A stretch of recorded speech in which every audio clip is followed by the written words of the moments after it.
फुदे है काटे उठाने न पावे।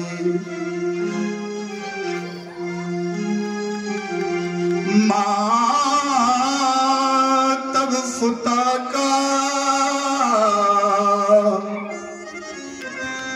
स्वयंवर रचा है,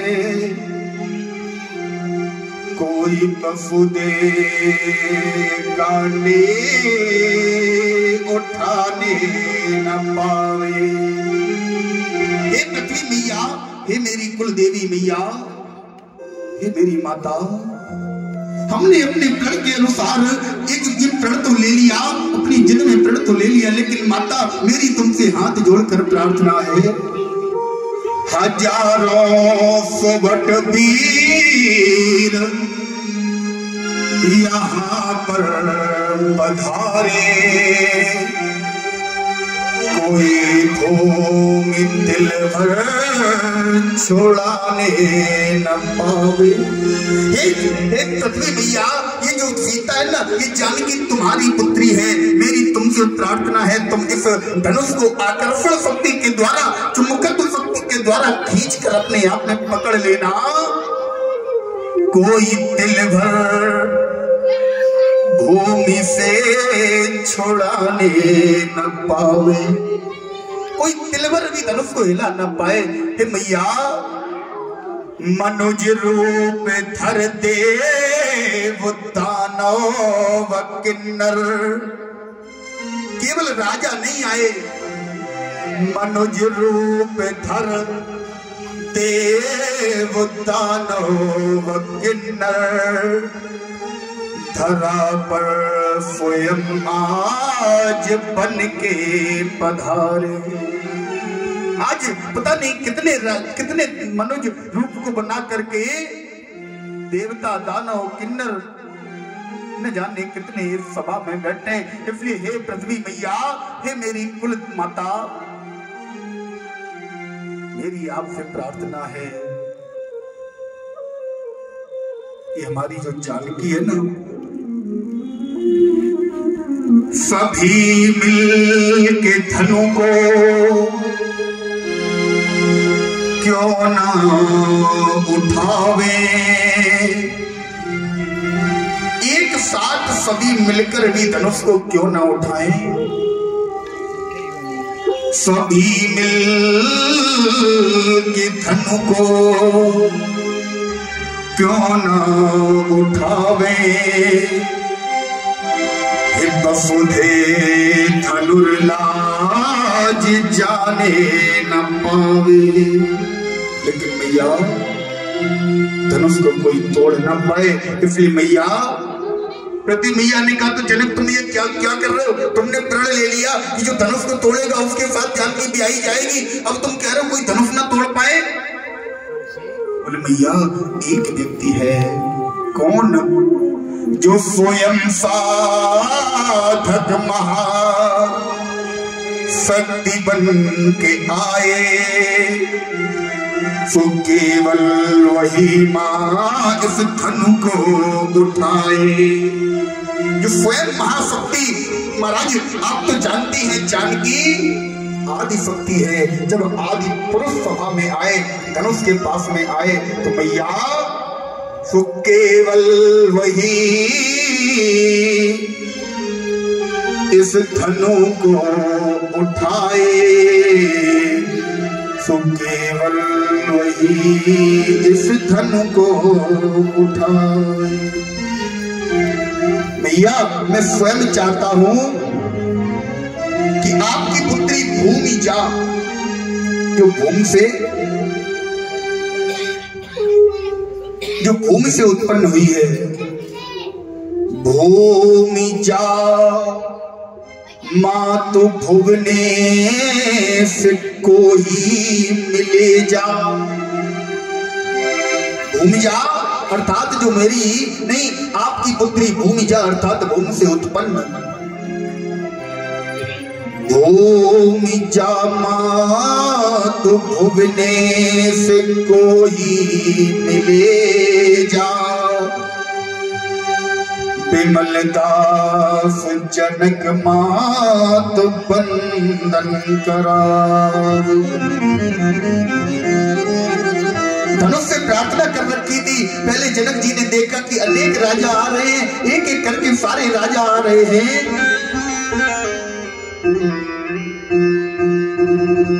सारे राजा एक एक करके धनुष को तोड़ने आ रहे हैं। जब तक लाइन लगी रही तब तक जनक जी कुछ नहीं बोले, शांत बैठे रहे। और जैसे ही देखा, अरे जो एक से एक बड़े बलशाली मोटे ताजे हट्टे कट्टे राजा भी धनुष को छू नहीं पाए। जनक जी ने विचार किया, है हमने ये कैसा प्रण ले लिया, हमने ये कैसा प्रण ले लिया। इस सभा में तो हमारी हंसी हो गई। इतने राजा आए, कोई भी धनुष को छू नहीं सका। हिलाना तोड़ना तो दूर की बात, कोई छू नहीं पा रहा। महाराज तुरंत अपने सिंहासन से खड़े हो गए और विचार करने लगे, आज अगर मेरी इस सभा के बीच में हंसी हो रही है तो इस हंसी का जिम्मेदार स्वयं मैं हूं। मैंने ऐसा प्रण किया ही क्यों,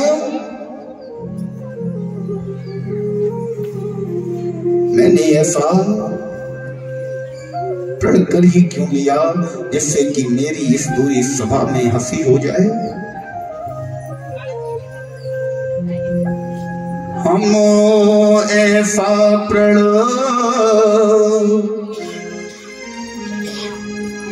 करते ही नहीं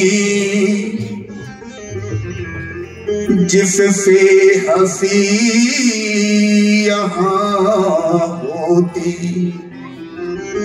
हम ऐसा प्रण ही नहीं करते जिससे हमारी यहाँ पर हंसी हो जाती।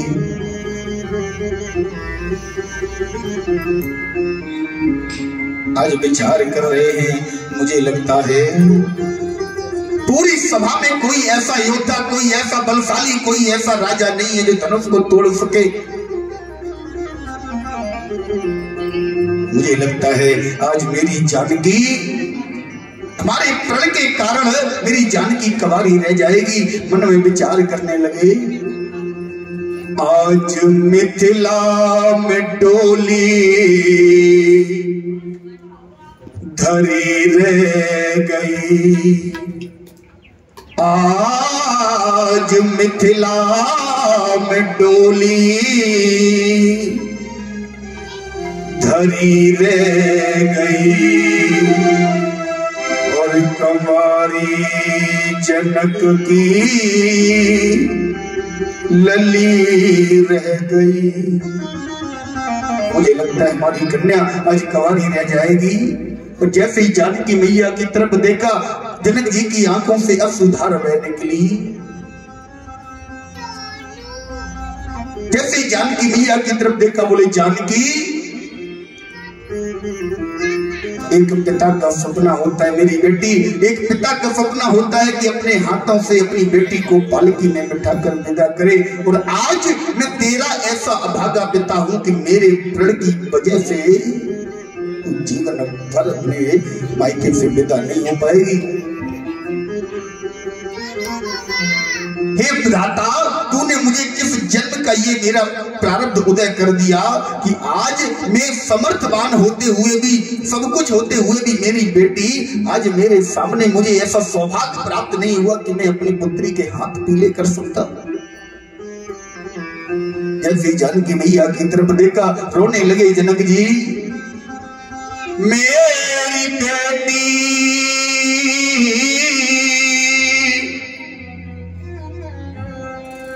मेरी बेटी न ज्यादा रुला अब मुझे, मेरी आंखों का पानी खत्म हो गया। तेरा देख कर रुदन मेरी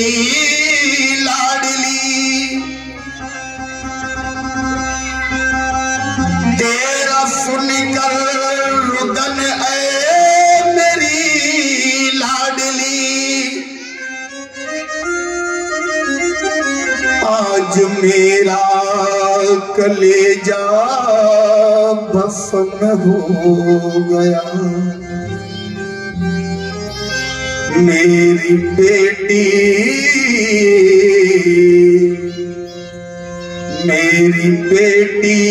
न ज्यादा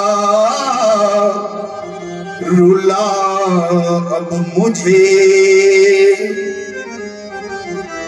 मेरी आंखों का पानी खत्म हो गया। हे जानकी, हे सीता, इस संसार में कोई ऐसा पिता नहीं है जो अपनी पुत्री को अपने आप से दूर करना चाहे, लेकिन ये विधाता का, इस समाज का ये विधान है। मेरी आंखों का सीता तू ही नूर है, कब तेरी विदाई हमें मंजूर है। ऐसी बात नहीं है कि मैं तुझे अपने आप से दूर करना चाहता हूं, तुझे विदा करना चाहता हूं, नहीं। मेरी आंखों का सीता, मेरी आंखों का सीता तू ही नूर है, कब तेरी विदाई हमें मंजूर है। आज मुझसे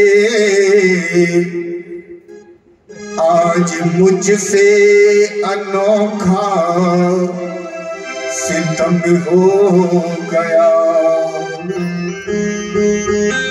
आज मुझसे अनोखा सितम हो गया, मेरी आंखों का पानी खत्म हो गया। जैसे जानकी मैया की तरफ देखा, जनक जी रोते रोते रोते रोते जानकी मैया के पास गए, गोद में बिठाकर जानकी मैया से कहा, जानकी मुझे लगता है विधाता तुम्हारे जीवन में कोई पर लिखना भूल गया, विधाता ने तुम्हारे जीवन में विवाह लिखा ही नहीं। जैसे ही सभा की ओर देखा, राजाओं की तरफ देखा, अब खड़े बैठे यहाँ पर किसका मुंह ताक रहे हो, क्यों बैठे हो, क्या करने के लिए बैठे हो, धनुष तो तुमसे टूट नहीं पाया। तजहू आस, अब क्यों बैठे हो, अब क्या मेरी हंसी देखकर अपने आप में आनंद लेना चाहते हो। तजहू आस निज निज गृह जाओ, लिखा न विधि वैदेही विवाह। मुझे लगता है विधाता वैदेही के जीवन में विवाह लिखने ही भूल गया। हे द्वीप द्वीप के राजागण, आसरा छोड़ प्रस्थान करो, आसरा छोड़ो और यहां से प्रस्थान कर जाओ, लौट जाओ। अब यहां जनक का तमाशा मत बनाओ, जनक की हंसी होते हुए मत देखो। अनेक प्रकार से खरी खोटी सुनाने लगे और अंत में जैसे महाराज क्रोध में भरकर जनक जी ने एक शब्द कहा, पर समझ लिया उन पुरुषों की,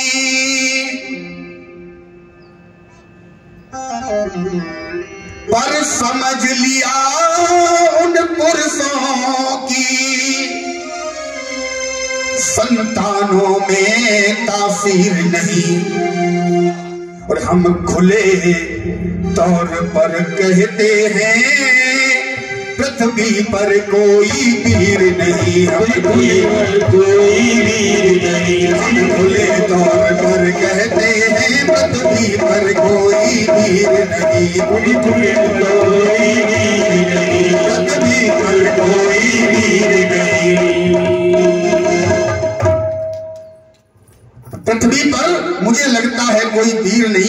मुझे कोई भी वीर नहीं दिखाई देता। हे द्वीप द्वीप के राजागण, हम किसे कहें बलशाली है, और हमको तो ये विश्वास हुआ पृथ्वी वीरों से खाली है, पृथ्वी वीरों से खाली है, पृथ्वी वीरों से खाली है, पृथ्वी वीरों से खाली है। हे राजाओं, आसरा छोड़ प्रस्थान करो, जाओ अपना अब घर देखो। आसरा छोड़ प्रस्थान करो, जाओ अपना अब घर देखो। जैसे ही राजाओं से कहा, हमको तो ये विश्वास हुआ पृथ्वी वीरों से खाली है। राधे श्याम जी लिखते हैं कि चुटकी में कुटिल हुई भौएं, किसकी? चुटकी में कुटिल हुई भौएं, लोचन दोनों अंगार हुए, राजा के बाण समान बचन छाती के भीतर पार हुए, छाती के भीतर पार हुए, छाती के भीतर पार हुए, छाती के भीतर पार हुए। एकदम से उसी सभा में बैठे थे लक्ष्मण जी खड़े हो गए, बोले जनक, सच्चे ब्राह्मण सच्चे क्षत्रिय अपमान नहीं सह सकते, जिनको सुनने की चाह नहीं वो चुप कैसे रह सकते हैं, वो चुप कैसे रह सकते हैं, वो चुप कैसे रह सकते हैं, वो चुप कैसे रह सकते हैं। बोले जनक क्या कह रहे हो? ऐसी सभा में जहां पर रघुकुल का कोई एक बच्चा भी बैठा हो, उस सभा में तुम्हारी हिम्मत कैसे हो गई, तुम्हारा साहस कैसे हो गया, तुमने कह दिया पृथ्वी वीरों से खाली है? तुम शायद भूल गए इस सभा में रघुकुल शिरोमणि वीरों के वीर रघुवर दयाल बैठे हुए हैं, तुम शायद भूल रहे हो। अरे उनकी तो बात बहुत दूर की है। तुरंत राम जी की तरफ देखा, बोले भैया भैया मुझको बस आज्ञा दो, धर दो ये शांति किनारे पर, सारा ब्रह्मांड उठा डालू उंगली के एक इशारे पर, उंगली के एक इशारे पर, उंगली के एक इशारे पर, उंगली के एक इशारे पर। जल को थल, थल को जल कर दूं, जल को थल, थल को जल कर दूं, लाऊं उतार कर तारों को। तारे जो देख रहे हो जनक, जल को थल, जितनी तुम्हारी पृथ्वी के आसपास जल है उस सब पर मैं पृथ्वी बना दूं। तुम्हारा जितना नगर है, अगर मैं अपने भैया का आदेश पा जाऊं तो थल को जल, जल को थल, थल को जल कर दूं, लाऊं उतार कर तारों को, लाऊं उतार कर तारों को, सुरमे की तरह पीस डालूं पर्वत को और पहाड़ों को, सुरमे की तरह पीस डालूं पर्वत को और पहाड़ों को। भैया केवल मुझे आज्ञा दे दो। और जिस समय जनक जी महाराज की सभा में लक्ष्मण जी बोल रहे थे, महाराज सारे राजा लक्ष्मण जी की तरफ देखे, बोले अरे ये छोटे सरकार इतने गर्म है, तो बड़े वाले अगर उठे तो क्या होगा? पृथ्वी डोल रही है, लक्ष्मण जी के वचनों से केवल पृथ्वी डोल रही है महाराज। गोस्वामी बाबा तो लिखते हैं चलत दसानन डोलत अपनी, दसानन के तो चलने से डोलती है, लेकिन हमारे लक्ष्मण जी हमारे छोटे सरकार के बोलने से डोलती है। पृथ्वी डोल रही है। राम जी ने इशारा किया लक्ष्मण बैठो, बोले नहीं भैया। जनक जी का साहस कैसे हुआ, ये क्या समझते हैं मैं कौन हूं? काचे घट जिमारो फोरी, सारी पृथ्वी को मैं कच्चे खड़े की समान फोड़ डालूं, इतना साहस तो अभी मुझ में है।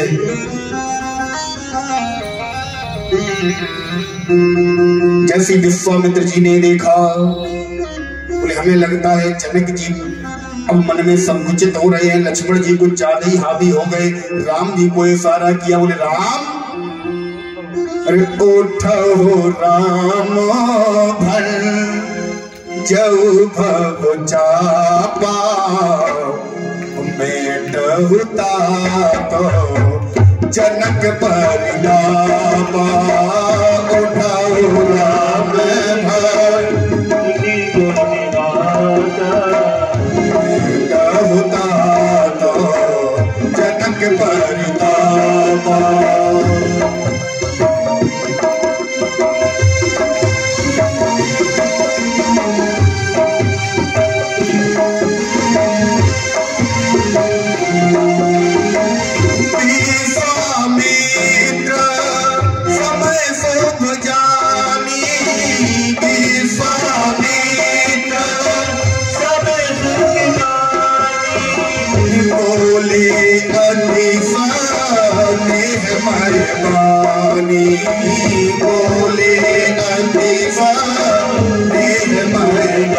बोले उठाओ राम भव चापा, उठाओ राम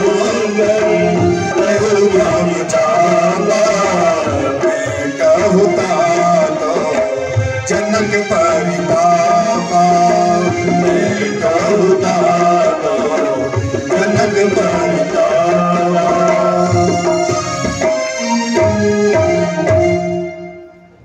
गोस्वामी बाबा ने लिखा, बोले विश्वामित्र समय शुभ जानी, विश्वामित्र जी ने जैसे ही देखा अब शुभ समय है। जनक जी रोते रहे, गिड़गिड़ाते रहे, जानकी मैया को गोद में बिठाकर विलाप करते रहे। विश्वामित्र जी ने नहीं कहा उठो राम ना। गोस्वामी बाबा ने लिखा, विश्वामित्र समय शुभ जानी, बोले अति स्नेहमय वाणी। कौन सा शुभ समय जान लिया विश्वामित्र जी ने? बोले महाराज जिस समय जानकी मैया गौरव पूजन के लिए गई थी, गौरव पूजन पे जाते समय गणेश जी से कहा था, बोले गणेश जी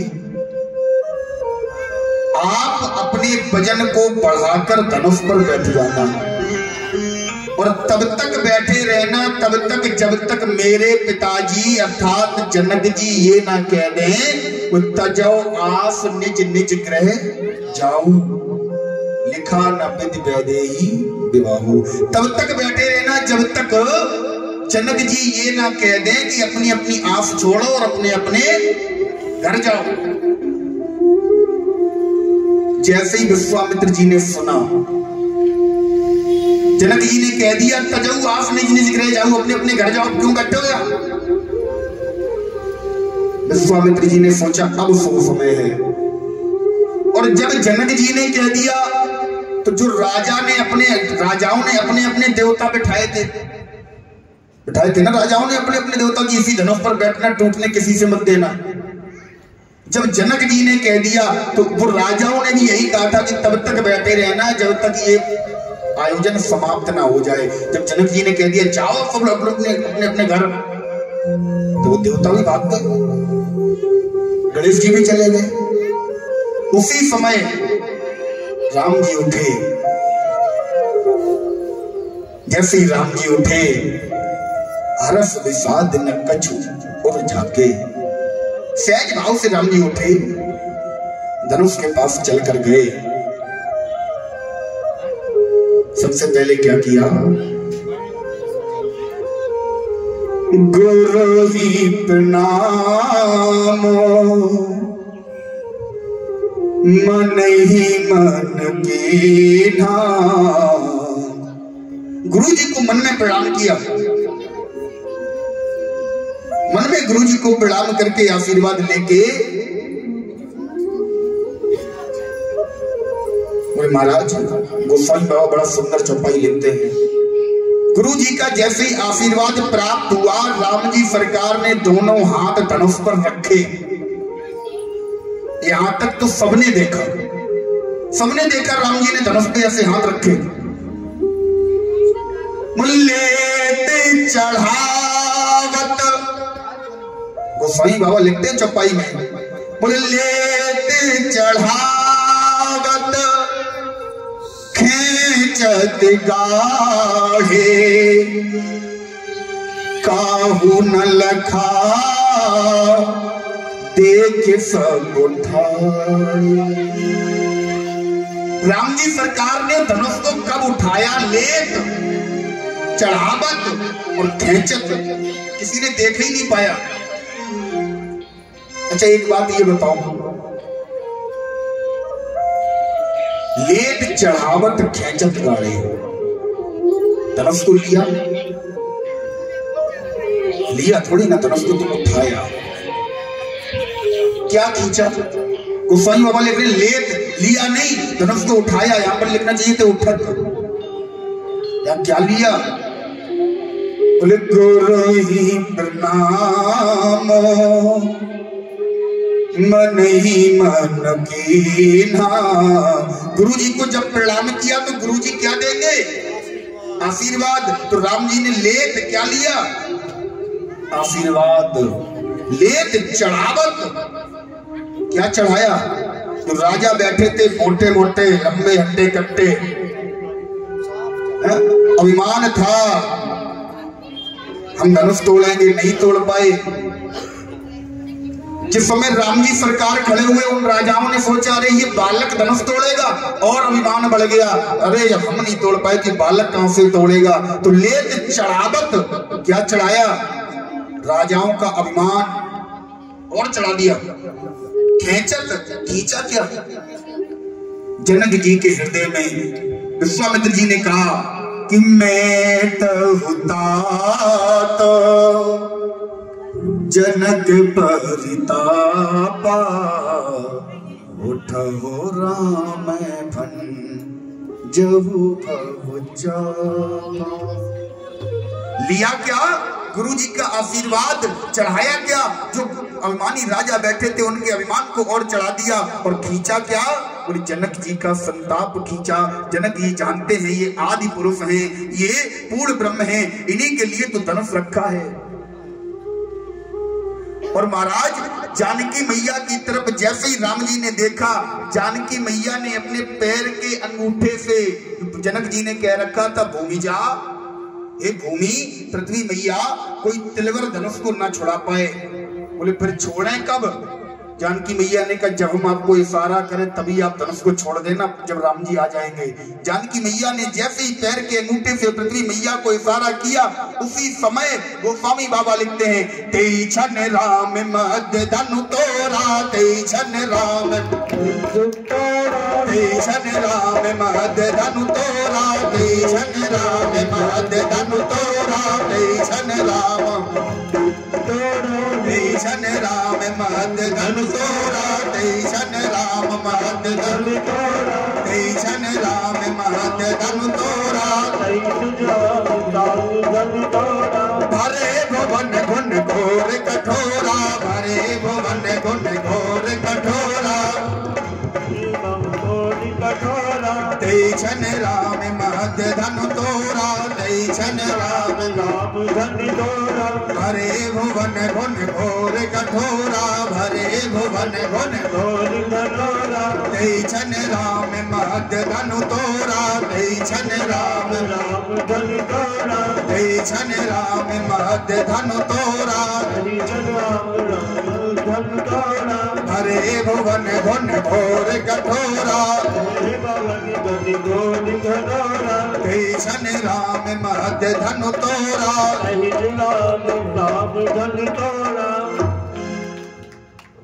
तेई छन राम मद धनु तोरा। तेई क्षण, कौन से क्षण?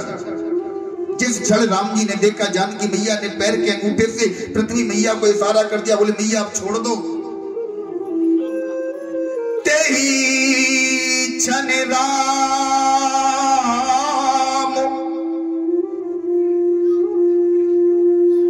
मध्य धनु तोरा,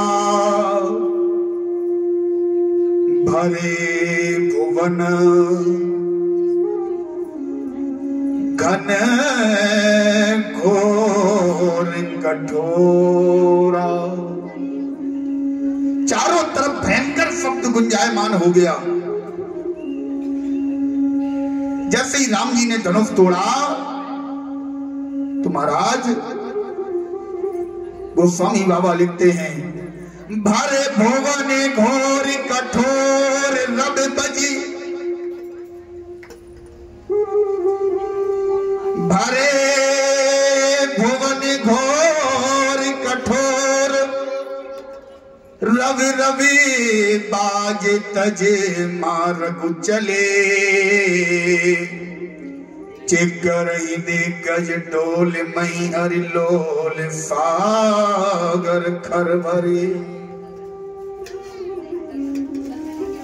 महाराज चारों तरफ पूरे ब्रह्मांड में, तीनों लोकों में, 14 भुवनों में केवल धनुष के टूटने की आवाज। जनक जी ने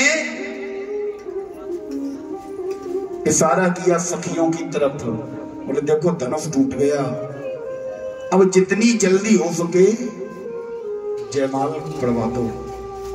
देखो जयमाल पहनने का भी, पहनाने का भी एक नियम है।